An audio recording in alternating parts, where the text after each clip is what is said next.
Denpasar sebagai ibu kota Provinsi Bali dalam beberapa pekan ini mengalami kenaikan signifikan dalam jumlah kasus baru COVID-19.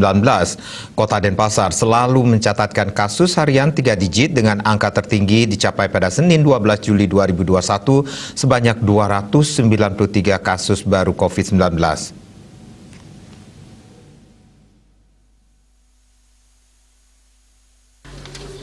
Atas kondisi ini, Ikatan Dokter Indonesia IDI Denpasar menduga varian Delta sudah masuk.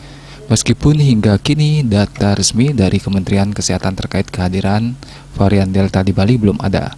Menurut Ketua IDI Cabang Denpasar, Dr. Ketut Widiasa, tingginya peningkatan kasus COVID-19 selain mobilitas warga juga diduga karena varian Delta sudah masuk ke Denpasar.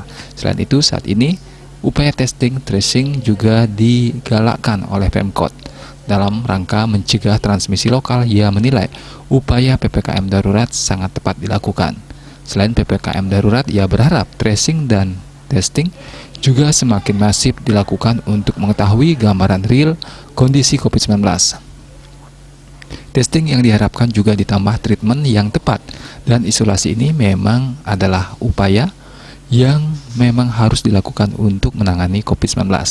Isolasi terpusat menjadi pilihan tepat untuk memastikan warga yang isolasi mandiri terawasi dengan baik. Selain itu juga isolasi terpusat bertujuan menjaga keamanan pasien COVID-19, mengingat varian gejala yang seperti sekarang ini tidak bisa diduga lagi fase ringan bisa tiba-tiba jatuh ke fase sedang dan berat karena semakin sulit terdeteksi.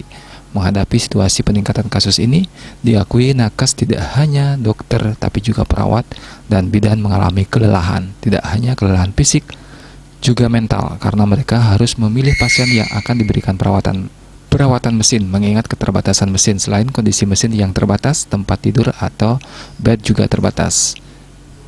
Jika penambahan bed dilakukan, penambahan sarana dan yang lain termasuk SDM. Ya, khawatir jika kondisi ini berlangsung akan membuat resiko penularan pada nakes semakin tinggi, sementara cakupan vaksinasi masih terus berjalan agar mencapai 70%.